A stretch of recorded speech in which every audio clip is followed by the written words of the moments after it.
Assalamualaikum warahmatullahi wabarakatuh. Let me introduce myself. My name is Quliah Alfendah, and I would like to present to every one of you about our writings for ICOMS 2021, System Information on Electronic Money as a Payment Instrument in the Future of Cashless Society.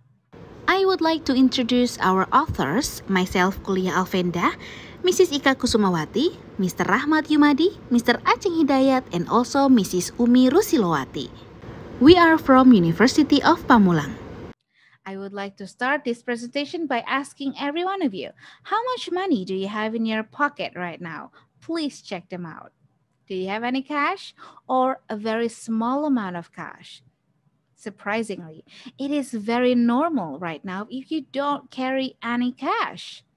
Payments are traditionally made through cash or credit card, but now people create new habits thanks to the development of technology and system information around the world.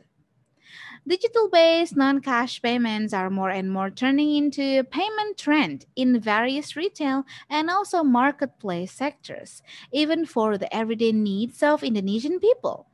This is due to the fact the virtual payment system is considered more effective and realistic. In this pandemic, there are an increase of 42% of people using the electronic payment. Talking about electronic money products are categorized into two subgroups. One is card-based products and another is software-based product. This type of product uses a media card with integrated circuit or IC, which contains a microprocessor chip and identified with RFID technology. The software-based product, often called e-wallet, refers to the definition published by the Bank for International Settlement based on its publication, which defines e-money as a value that is stored and has been recorded in the e-money system and stored in a media of someone's gadget. Which generation using electronic payment the most? The sophistication of financial technology dominated by millennials. They prefer to transact daily with digital wallets compared to carrying a wallet filled with cash. There are 68% of digital wallets users are millennials because they have a more active level of productivity than other generation.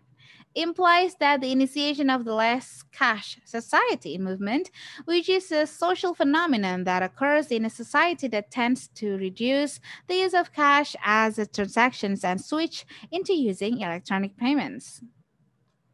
The term less cash society movement is one of the program launched by the Bank of Indonesia since 2014, which was named the Non-Cash National Movement or Gerakan Nasional Non-Tunai GNNT. There are strengths also in the development of system information for this electronic payment. Public transaction use of electronic money has increased significantly. During the month of January until July 2020, the value of money transaction reached up to 16.7 trillion rupiah, improving in 2020, especially in April, due to the PSBB policy by the government, so that in meeting their needs, while at home, people tend to conduct transactions using electronic money. There are also some weaknesses, especially in socialization and educational approach needed. The government needs to collaborate with stakeholders and non-profit organizations to socializing the less cash society program so that the entire community getting to know non-cash instruments, increase awareness and enthusiasm of the community in the use of tools electronic payment in Indonesia. There are also opportunity for the growth of the system information in electronic payment. In the industrial and manufacturing sectors, it is now from Indonesian important the top 5 countries that suppliers of RFID cards, chips, and readers for Indonesia are from China, Hong Kong, Japan, South Korea, and Mexico. To be able to implement digital-based transaction in various parts of the country, of course, there must be improvement in infrastructure and technology, from software to hardware that must be installed in the system. In the industry has the most potential to develop and prosper the country's economy with the realization of the GNTT program. There are also some threats, especially in infrastructure and support needed. Cashless society program is not yet stable due to the lack of facility from the government and public's understanding about the system and the technology behind it. In addition to infrastructure, human resources, and networks such as the internet, which have not been comprehensively installed to all of the corners of the country. The author's strategy to speed up cashless society in Indonesia, we will mention it one by one. First, manufacturing independency and integrated system information and also standardized QR. The second, financial literacy and system information socialization for the public. 3. Collaboration with Indonesia's e-money and e-wallet service provider. And 4, internet coverage to all corners of the country. Hopefully, the strategies will help to speed up cashless society and also independent, sovereign, and prosperous Indonesia.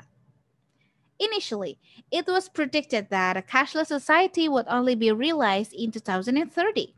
However, the pandemic accelerated the realization of a cashless society in 2026. As many as 6 out of 10 Indonesia consumers carry less cash because they are worried about the spread of the virus. The number is the highest in Southeast Asia region. With this strategy, the future of Indonesia hopefully can truly maximize the strength of local resources and utilize what is in this country to realize a less cash society through manufacturing all needs, hardware, and payment infrastructure using electronic money.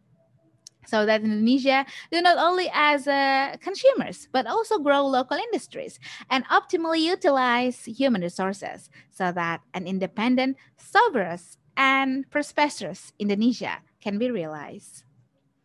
That will be all of our presentation for ICOMS 2021. Thank you so much for all of your attention. Assalamualaikum warahmatullahi wabarakatuh.